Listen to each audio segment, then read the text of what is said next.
they bought more time. Owl is gonna steal the orange here. Venus, Villaluna, going to focus on this mid lane turret. Mawawala si Koopa. So my question is, wait lang, sagutin natin yan. After this real elimination engagement underneath the inhibitor, that's another kill, potentially. Waiting for more. Oh, hindi nakuha. He's gonna dash on through. No more inhibitors for next play. EVOS, very surgical approach by Blacklist International. Man, three people I want to put a lot of focus onto here. Si Owl, si Haji, at saka si Wise.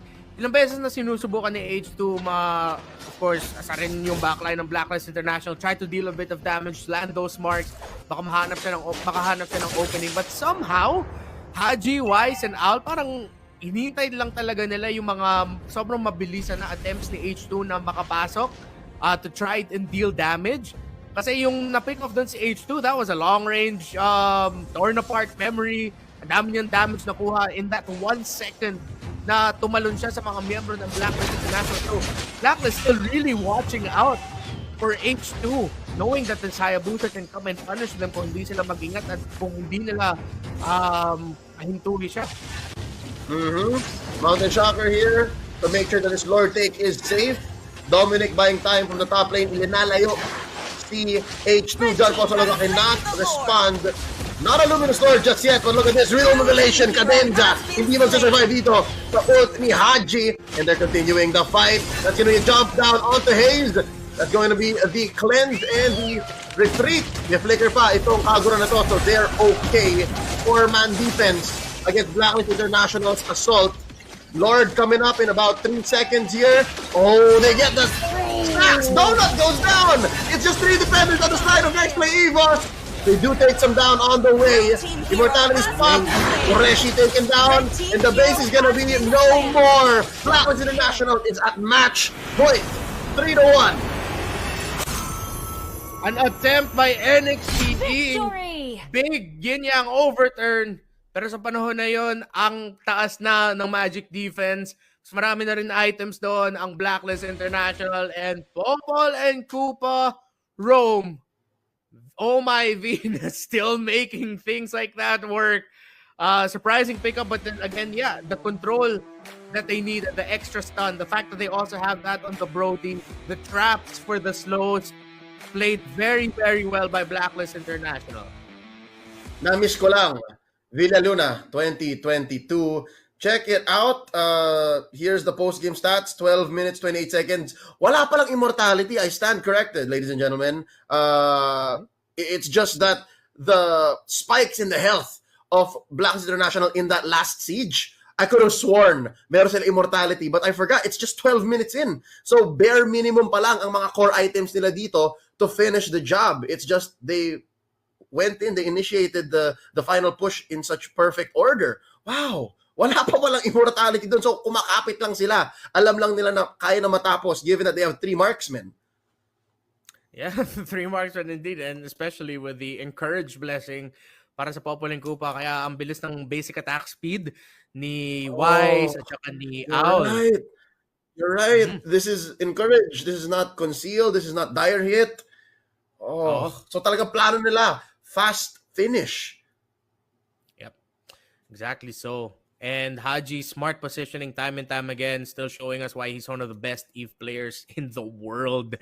Naging problema talaga ito para sa NXP. Ilang beses nila sinubukan makatakas, makapag-engage na maayos, but then the smart positioning of Haji just made it a problem. And again, nakita natin kung bakit si Clint at si Brody ngayon ang dalawa sa mga pinaka-valuable na gold laner sa meta. Of course, the raw damage of the Clint and the fact that the second skill capabilities ni Clint at saka ni Brody is pretty the same. Brody, of course, is a stun, immobilize para kay Clint, naka-distansya sila. And that stun, yung second skill corrosive strike ni Owl, I swear that there could have been so many times, I think mga 3 or 4 times nakita natin na si H2, susubukan niya lapitan yung backline, but then Owl, handang-handa siya with that second skill. So even if the shadow clone away, may mabilisan na mo, siguro isipin natin mga 1 segundo na masastun si H2, tas madadamage lang siya ng Blacklist, makaka-shadow clone si H2, pero kailangan din umalis ni H2. So it's in this game na nagamit ni Blacklist yung strategy niya eventually nung game 3. Nung game 3, ito yata yung gusto nila na parang i-juggle yung damage sources ng NEXPLAY. But now it's better executed. No, looking at their draft from game number 3, let's do that. Hindi yata kasing sound yung damage source nila. Pero ngayon with the 3 marksmen, ito na yung perfect way to punish. Ito yung perfect swing back. No, and it was very surgically done, very calculated. And I think that's how you should do it with marksmen, with 3 marksmen specifically. Kasi it could just literally collapse so easily. It could have gone wrong so many ways. Lalo na't merong cadenza on that Kufra, and kung ma-isolate ni H2, which he did. I think he isolated a few of them very well, specifically si Wise kanina. Pero when it comes down to the team fights, ang ganda lang ng pagkaka-split up.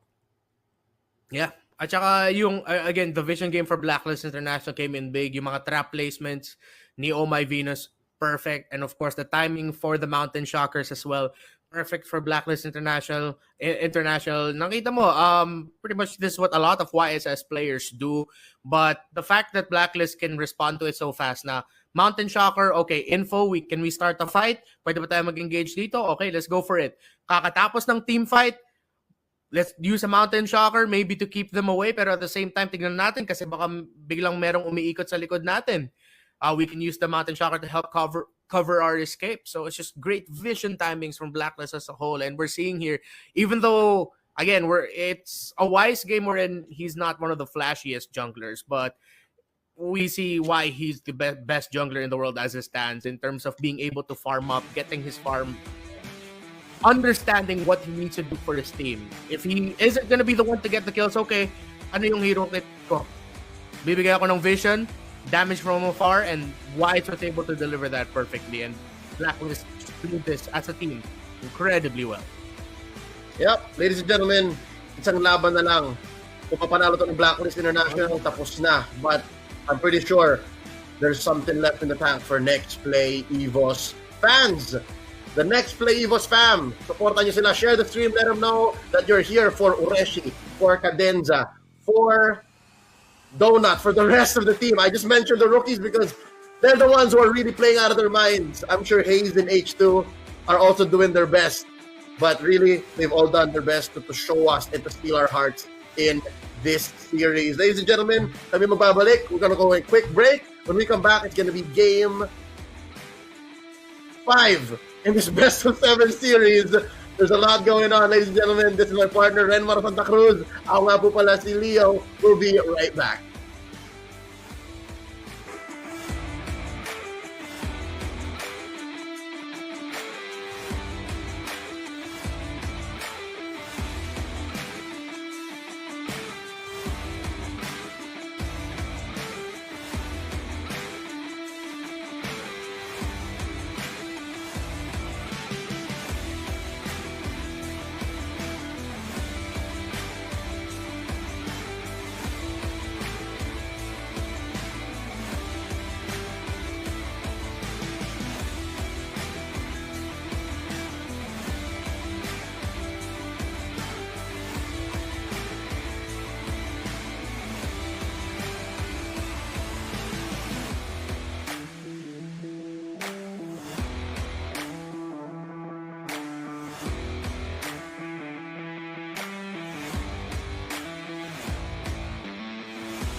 Apple Set, and Toyota Corolla Cross Hybrid. Para maging yours, download the GigaLife app and register sa Gigamania!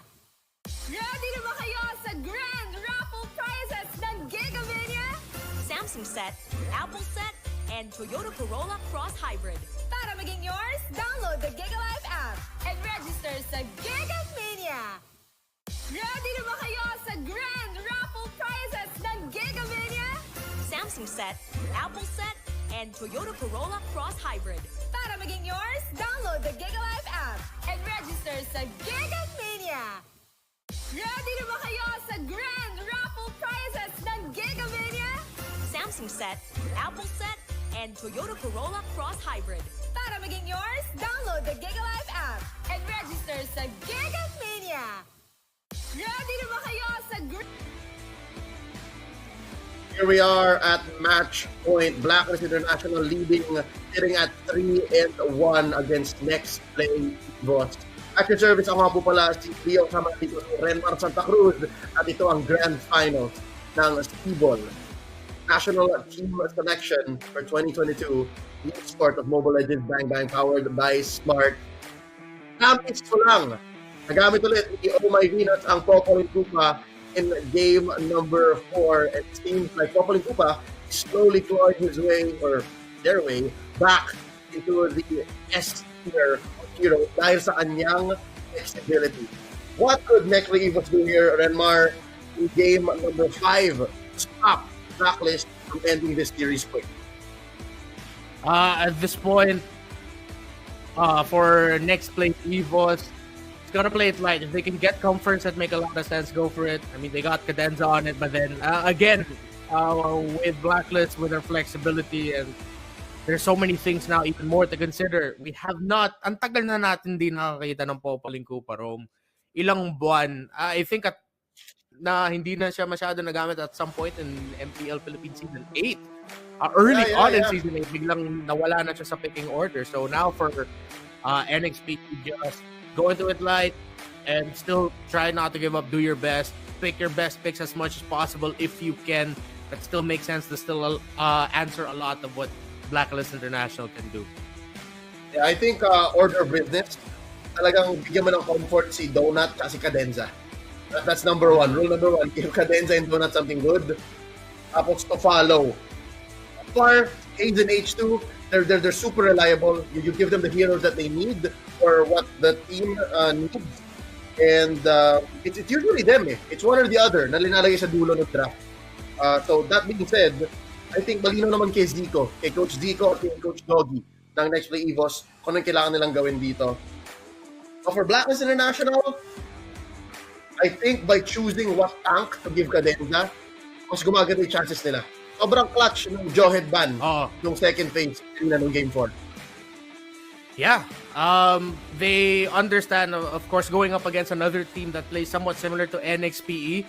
Yung RSG, BLACKLIST International actually did a lot para mahinto in the draft and in-game yung flow ni Light. So it seems like BLACKLIST, yun yung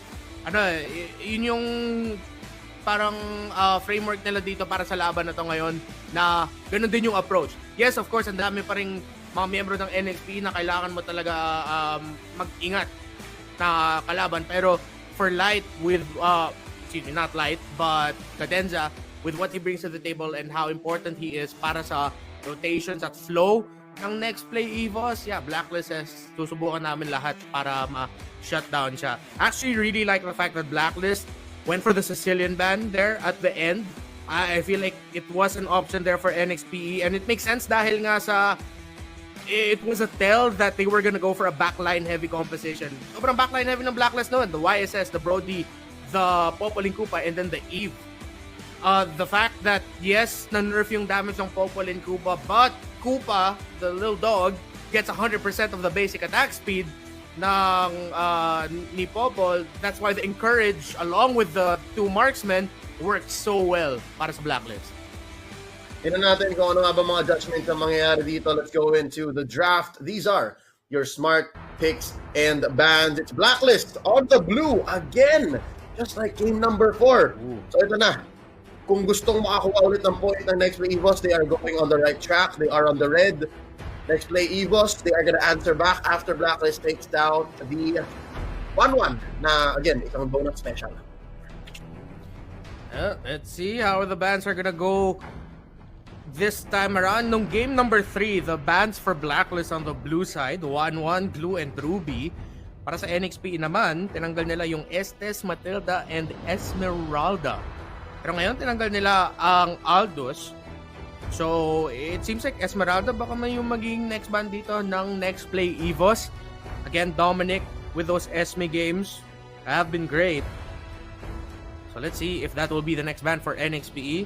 I feel like para sa dalawang teams na to, hindi nila kailangan masyado i-adjust yung bans nila. I'm actually okay if Blacklist decide to ban out the Ruby again. And they do. Yep, Ban out the nila Ruby. na pag nabigyan mo yung Ruby, it's all the more disruptive. Yun, disruption kasi ang handog ng isang Ruby. Yeah. And the teams that have beaten Blacklist in the past, especially here, have been on the backs of really great Rubies as well.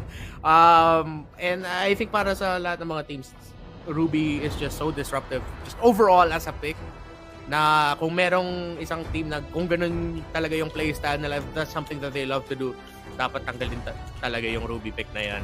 So yeah, for NXPE, just either the Matilda or the Esmeralda yung baban nila dito unless they will surprise with their last ban. It's the Eve. So ang nagbago to for NEXPLAY EVOS, it used to be the Esmeralda and the Matilda. So yun, slowly nag-adjust na sila. They learned from, well, again, every time you give Haji the Eve, things happen. Good things happen for Blacklist. Pero ngayon, round 2, how about it? Gustong i-correct ng Blacklist yung win rate ng isang Valentina. It's open again. Blacklist, first pick. Yeah. You got appreciation for the bravery of NEXPLAY EVOS. Of course, sila nga ang nagbigay ng unang talo ni Valentina sa SIBOL 2022 National Team Selection. So, papag-isipan nila ulit. Might be another Kufra pickup for NXPE or try to take away something that works well for Blacklist International. Might pick up the Edith for themselves for one of the first 2 picks or secure either the Clint or the Brody. Tas, kung gusto nila, baka pa inisip nila mag-Matilda. But Esmeralda is also open as well. So, Esmeralda might be an option here para sa first 2 picks nila. Oh, okay. Brody and Matilda is the pick for Blacklist International. Sinecure na nila ang gold laner nila at saka yung roamer. Well, we don't know. This could still be KH. Oh, yeah. Diba? Yung specialty nila eh. Yung donut sundo special. Kailangan nilang sunduin yung kanilang golden boy. Ika nga. And it's worked out for them so far. They made it to the grand finals off the back of this dynamic.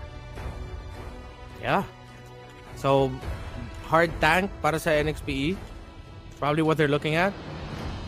I wonder if magjo-jawhead sila for the third pick. Still a possibility.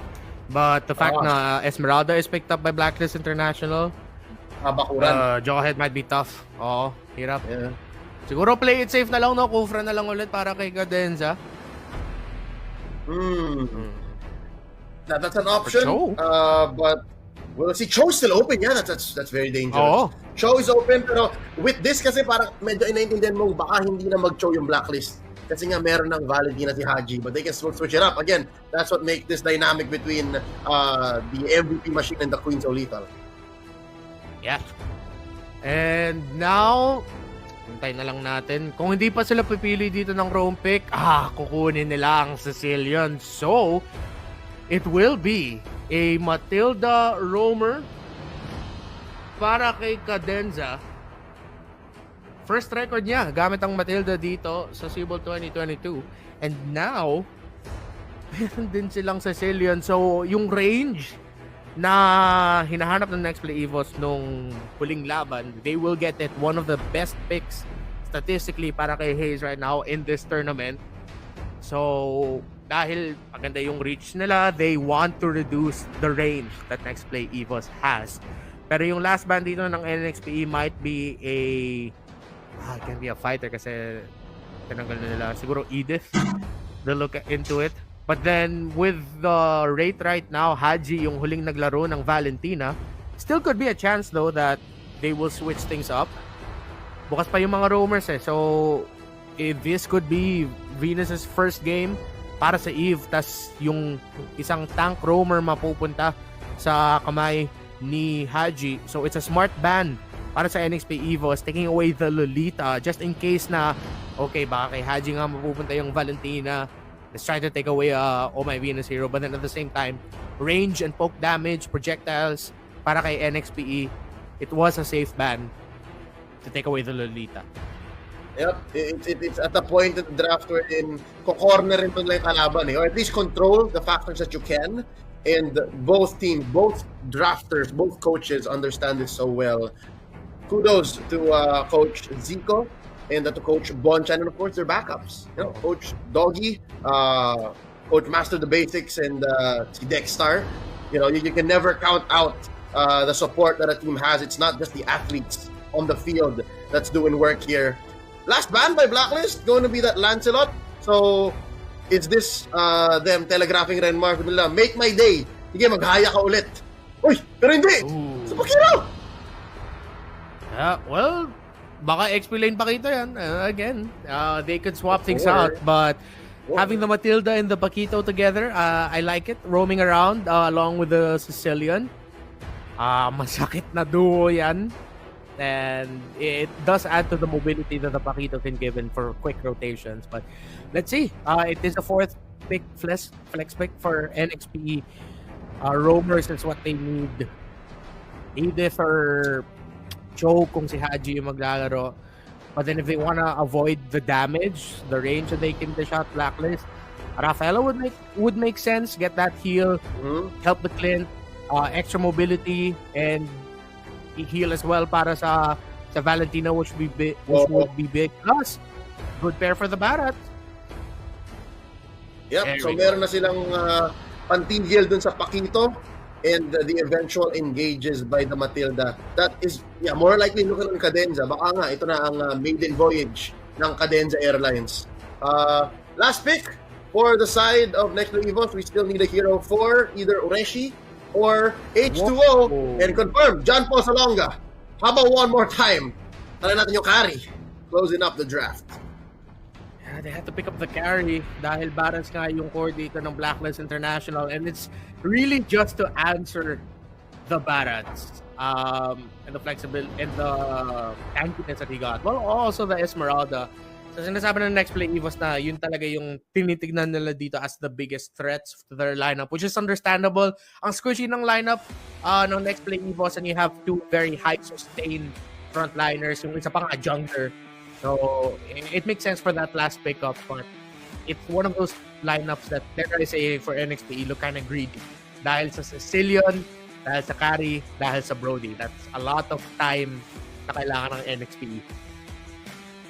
Napaka-expensive. If I recall correctly, the last time we saw, well, at least in the pro scene, no, was MPL Season 8. It was by Echo Philippines na nag-carry at nag-Sicilian sila.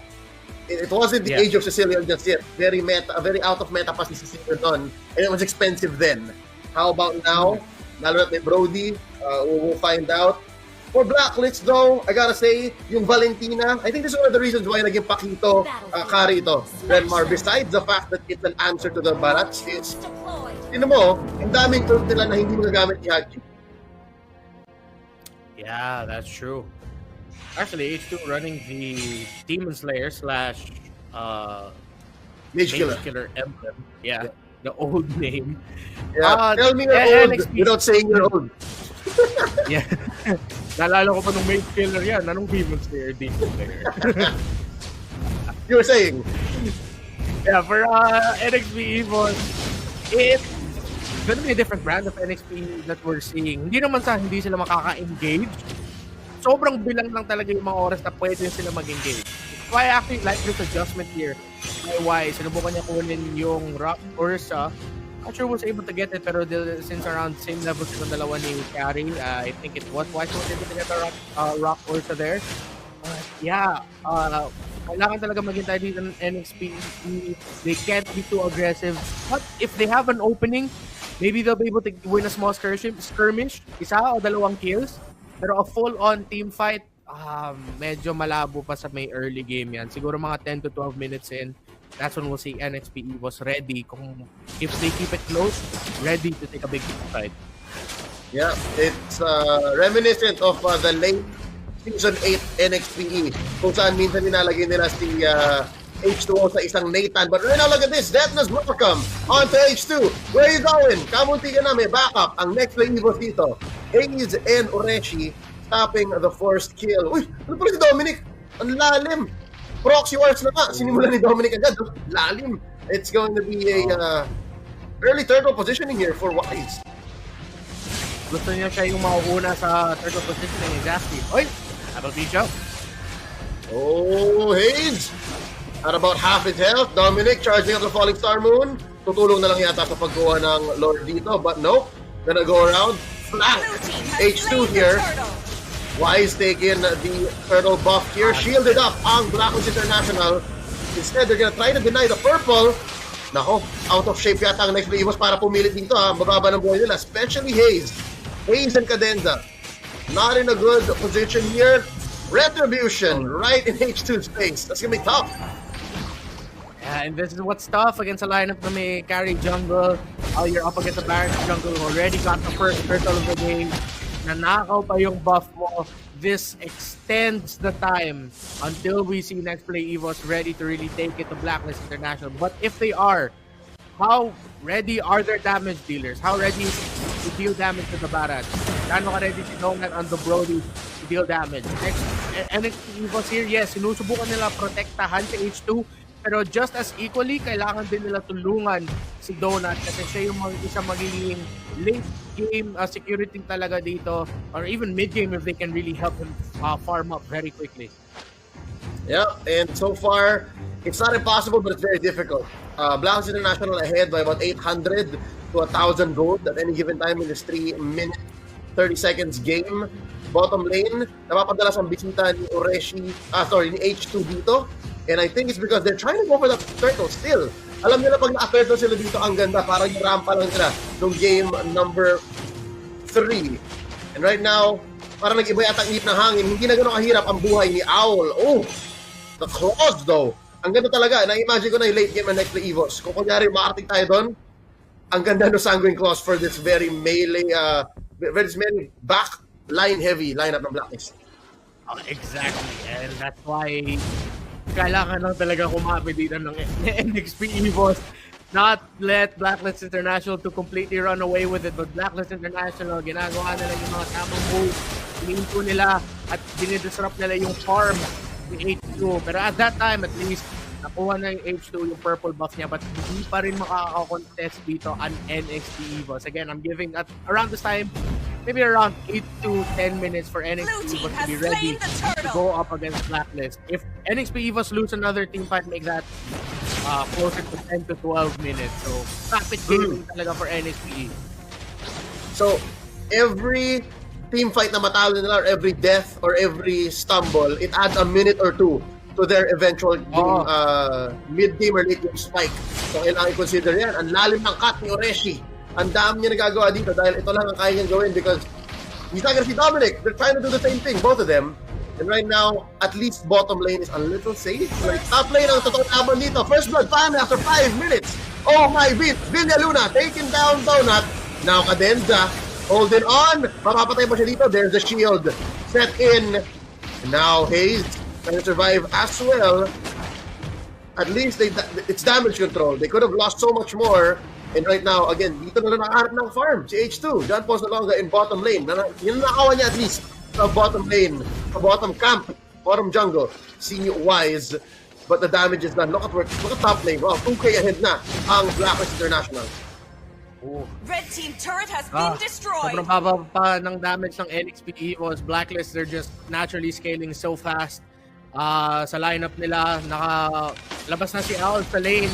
Level 8. Compared to the level 7 of the Brody, but mas na-maximize ni Donut, ni Owl rather, yung mga gold pwede niya kunin in lane. And then NXPE, This is what they're getting. Expected naman to sa lineup nila, and with what Blacklist International acknowledged. Kaya ang bilis ng tempo ng Blacklist sa pag-swing, sa pag-back ng mga tore. That's another tower for Owl. More gold for the Flint. Yep, and right now, Dominic matatamaan ng Circling Eagle and a knock-up by Ureshi. Pero hindi nila matapos dito. Dominic still alive. There's a turtle. Last turtle, potentially, of this game. And Owl is just pushing. Binamataan siya dito. Binabantayan ni Oh My Venus.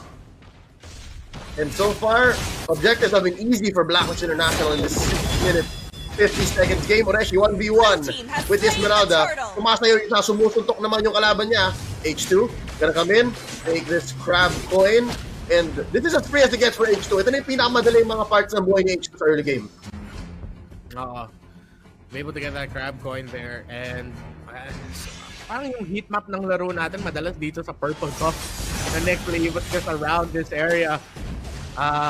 But NXP, see there, they have to roam around together. Pinoprotektahan nila ni Donut. Kailangan din nila protektahan unti-unti si H2. So, yun yung sinusubukan i-juggle ng NXP EVOS kung sino yung marksman na tutulungan nila o mas pitigitan nila para makukuha ng resources muna.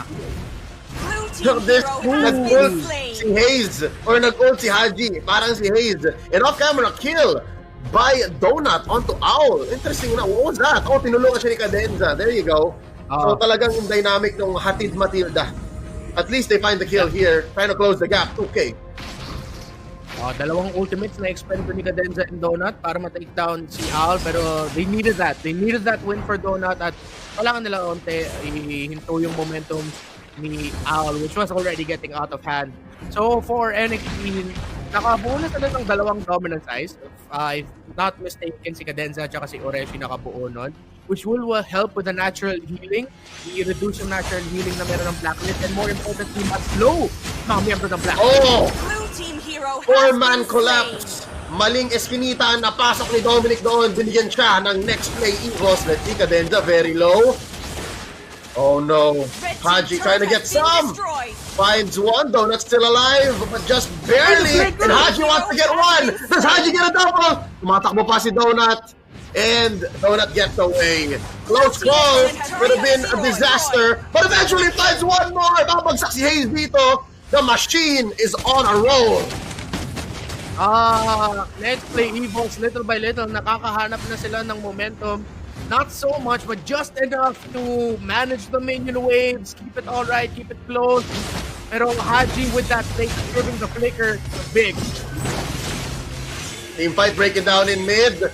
That's Donut laying down the law. Stacks on stacks. Quick Lord take, 9 minutes, 15 seconds in. Again, when it comes to objectives, kailangan paghirapan ng NEXPLAY EVOS yun. So ang mapa ay kay Blacklist pa rin. Pag may sinabi silang kailangan namin to, they easily get it. I'm wondering what the item game looks like on Wides right now, given that they're ahead by 3K here. Saan kaya napupunta yung gold? Kanino kaya? They have the War Axe and the Antiquiras already. So, ang aga yung sinagot sa H2. On the way to building the Thunderbelt, which will add like a little bit of range. Slow as well as physical defense. Kailangan na kailangan against the double marksman setup ng Blacklist International. And looking at the items for Haji, kaya ang bilis ng cooldown reduction niya. Actually building the Enchanted Talisman with the Clock of Destiny. On the way pa ang build niya sa Lightning Truncheon. And they're pushing for mid. Look at the stink here. Early push, 10 minutes in. Lords on may bottom lane. Top lane. Pinagtuno ng pansin ni Mr. Del Rosario. 5 men here from NEXPLAY EVOS in mid. Ganap sila. Dominic, gusto mag-flank. Tutulungan yung push na may bottom lane. Big, huge wave. Nice flow here. Haji. Oh, that's alias Hayes using that ult. Look at the damage. Donut can't engage. They're gonna swing onto this bottom lane inhibitor. Pumutok na yung shield. Wala nang wave ang NEXPLAY EVOS doon. Blacklist International though, they brought one in. But still, you gotta respect the damage that NXP is putting on. Successful defense. Looking at the lineup for Blacklist. Oh, okay. Oh, wait lang. Mamaya na yung lineup. May bawi dito si Donut. Taking down Haji. A shutdown on the Valentina. 2 for 1 so far. Ang palitan. Cadenza still alive. No burn is enough to take him down. 2 for 1. Renmar, you were saying about the lineups. The lineup for Blacklist International, naturally, it's hard to find a hero who can really get to the backline of NEXPLAY EVOS para ma-disrupt. So, wait, Donut! Binigla nila si Donut, that's a kill by Owl, and napasama pa yata kay Cadenza. Ureshi gonna go into Wise's belly as the Detners welcome into the wall. Wrong wall though, not enough of a distance to stun the Paquito, and there's the comeback potential. Wise still gets one, Medusa gone, a killing spree, and now H2 might go down here. Oh, goes back with the step. And right now, they're just happy to keep this inhibitor and their lives intact. Oh, pero hindi na naman si Haji. I thought Haji would go for it. To quickly sum up what I've been trying to say, the Bats Feast ultimate ng Sicilian, yun yung lagi kinukuha ni Haji. At yun yung parang isang main, sulit na sulit, main initiation tool nga ng Blacklist International. Pag nakuha ni Haji yung ultimate ng Sicilian, he'll activate it. That's how he'll get close to the fight. And that's why nakakaabot sila sa backline nila, that range and the reach of having the Bats Feast on your Valentina na kinukuha niya from the Sicilian ng NEXPLAY EVOS. Yep. Oh no, wait lang, nasa Eagle doon sa may likod. Si Oh My Venus, Del Rosario on the swing back. Akakin niya si Donut. H2 forward to the backline. And then as well, 3 for none. Walang sagot ang NEXPLAY EVOS dito. Mata-sandwich pa kaya yata. Si Bataanon, tatalo na ni Dominic. Flicker on out. Let's see, can they get away with this? Hayes survived, but not the same. We can say for this inhibitor in mid, makabait na si Oreshi. Mapapush ni Aulion. Bottom lane still up. They're gonna try to put some damage onto it. Oreshi bursted down by Owl. Ladies and gentlemen, it's just a matter of time. And now we have our champion in this national team selection tournament. Blacklist International have made it as a part of SIBOL 2022. Masanay ka na marinig ang mga pangalan nila: Villaluna, Del Rosario, Soto, Gonzalez, Imam, Alaba, Giandani, Enrica Plaza to the Blacklist International squad. Congratulations for winning the SIBOL 2022 National Team Selection. Well played, and I cannot say any more about NEXPLAY EVOS. They showed us what they were all about. They played their hearts out and they have earned our respect and our adoration. Napakagaling ng squad na ito. They rebuilt from the previous professional season and now they have made it to the grand finals, making these champions bleed. 4-1 ang final score natin. Let's look at the post-game results here. 10-5 in just 13 minutes. And you can't fault NXP for how Blacklist International played. Blacklist needed to play like how they played. Of course, respecting the fact that the late game scaling is going to be there for NXPE. The Sicilian is going to be a big problem. So they up the tempo. They focus on the lane of Donut. Pre-pressure talaga nila na todo yung jungle ni H2, really slowing down his farming speed. At the end of the game, 2.1k gold lead for Wise in the jungle, and this was just Blacklist understanding yet again what you need to do against a lineup like this and just playing into perfection, opening up the Valentina kontra sa Sicilian. The fact that Valentina has the Bats Feast na pwede niya inakaw si Sicilian was such a big problem as well for NXPE. Yung mga sitwasyon na parang nakakahanap na ng momentum unti-unti yung NXPE, but then suddenly Haji, who, by the way, in that last team fight, sobrang crucial. Makita natin dun sa highlights natin gaano kaganda yung positioning niya and his play in that game with the Valentina. Let's check out the smart plays, exactly how Haji and the rest of Blacklist International tried to fix the win rate on a Valentina na na-open up, and this time gumana. I was gonna say kanina habang binibreakdown natin yung Bats Feast na pagnakaw ni Haji, in the face of maybe 3 ults that you don't want, 1 that's okay, circling Eagle, yung Bats Feast talaga. Makuha niya lang yon, alam na NEXPLAY EVOS na not a good engagement for us, especially now na natapos yung laro in just about the mid-game or early-late game. Yeah, this is supposed to be a lineup na dahil, if you think about it, they don't have that long-range artillery katulad ng isang Farsa na pwede pahirapan o burst down yung mga marksman na NEXPLAY EVOS. That's why Valentina was so crucial here, that Bats Feast, we just mentioned it, kept that distance. It stopped NEXPLAY EVOS from doing a lot of things, and it gave them a hard time in getting control of their own jungle. And It was just, again, nakita natin kung bakit sobrang halaga ni Valentina ngayon sa pro scene at ilang beses na ban out dito sa SIBOL.